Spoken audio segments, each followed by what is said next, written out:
مفتی صاحب فحش ویڈیوز کی عادت چھوڑنے کا کوئی صحیح طریقہ بتا دیجیے۔ سب سے پہلے نکاح کریں، شادی کریں، کیونکہ جب انسان حلال سے بچتا ہے تو حرام کی طرف جاتا ہے، اور زیادہ شادیاں کریں، عدل کریں ان کے درمیان۔ اللہ تعالیٰ نے مرد میں ڈیزائر زیادہ رکھی ہیں، اس زمانے میں تو زیادہ ضرورت ہے خواتین کو بھی، کیونکہ ان کو رشتے نہیں مل رہے، اور مردوں کو بھی کیونکہ ان کی شہوت کو بڑھانے والے بھڑکانے والے ذرائع بہت زیادہ ہیں، زنا کی طرف بھی بلانے والی چیزیں بہت زیادہ ہیں۔ تو اس لیے سب سے پہلا حل جو اللہ اس کے رسول نے بتایا، نکاح۔ دوسری بات یہ، بہت سے لوگ شادی کے بعد بھی نہیں چھوڑتے، یہ ٹھڑک ہوتی ہے ان میں، تو کسی شیخ سے باقاعدہ اصلاحی تعلق قائم کریں، تبلیغ میں 4 مہینے کے لیے نکل جائیں، کسی اللہ والے کی صحبت میں بیٹھیں۔ خاص طور پر یہ جو فحش چیزیں دیکھنے کی جن کو عادت پڑی ہے نا، حضرت فیروز میمن صاحب ہیں، حضرت حکیم اختر صاحب رحمہ اللہ تعالیٰ کے اجل خلفاء میں سے ہیں، ان کی صحبت میں جا کے بیٹھیں۔ KPK میں حضرت پیر مختار الدین شاہ صاحب ہیں، ان کی صحبت اختیار کریں، وہاں جا کے رہیں، خانقاہ میں ٹائم گزاریں ان کے ساتھ۔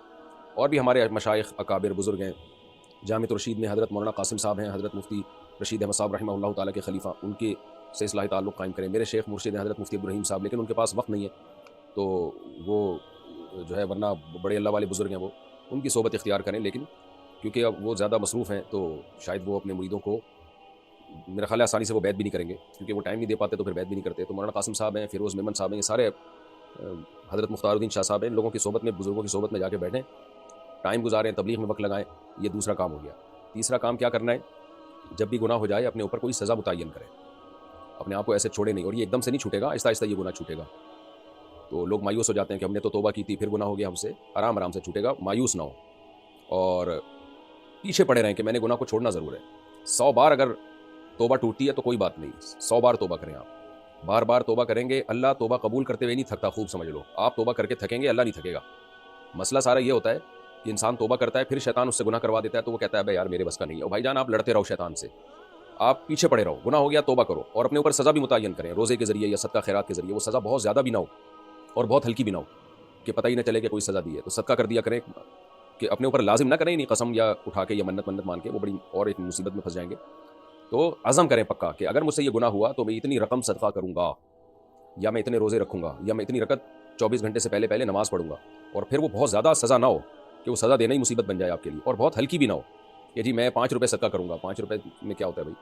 تو وہ ہر آدمی کی آمدن اور اس کی صحت اس کے حساب سے مختلف ہے، تو کچھ سزا متعین کریں، تو انشاءاللہ یہ گناہ چھوٹ جائے گا۔ دنیا میں کوئی بیماری ایسی نہیں ہے جس کا اللہ نے علاج نہ رکھا ہو، یہ بھی ایک بیماری ہے، لیکن سیریس ہو جائیں اس کو چھوڑنے میں۔ مصیبت نوجوانوں کے ساتھ یہ ہے کہ وہ چاہتے ہی نہیں ہے چھوڑنا، گناہ میں جب پڑ جائیں نا تو ان کا ارادہ ہی نہیں کرتے مضبوط۔ تو ارادہ کریں، اللہ کی طرف آئیں، نماز روزے میں دل لگائیں، یہ چند چیزیں ہیں جو اختیار کریں۔ اور پھر چوتھی بات یہ کہ جو ڈاکٹرز ہوتے ہیں نا، سائیکالوجسٹ وغیرہ، ان سے بھی رابطہ کیا جا سکتا ہے، جو صحیح میچور ڈاکٹرز ہوں، تو وہ بھی کچھ ایسے طریقے بتا دیتے ہیں جس سے اس گناہ کی جو عادت جو ہے وہ چھوٹ جاتی ہے۔ لیکن 3 پہلی جو چیزیں ہیں اس کو زیادہ فوکس کرنا پڑے گا آپ کو، کسی شیخ سے باقاعدہ اصلاحی تعلق، اور یا تبلیغ جماعت میں وقت لگانا، یا بلکہ سب سے پہلے نکاح کرنا، نکاح میں جلدی کریں، 1 سے زیادہ بیویاں رکھیں، ان کے حقوق بھی پورے کریں، اپنے خرچے پہ کریں وہ، لیکن ان کے اپنے حقوق بھی پورے کریں۔ دوسری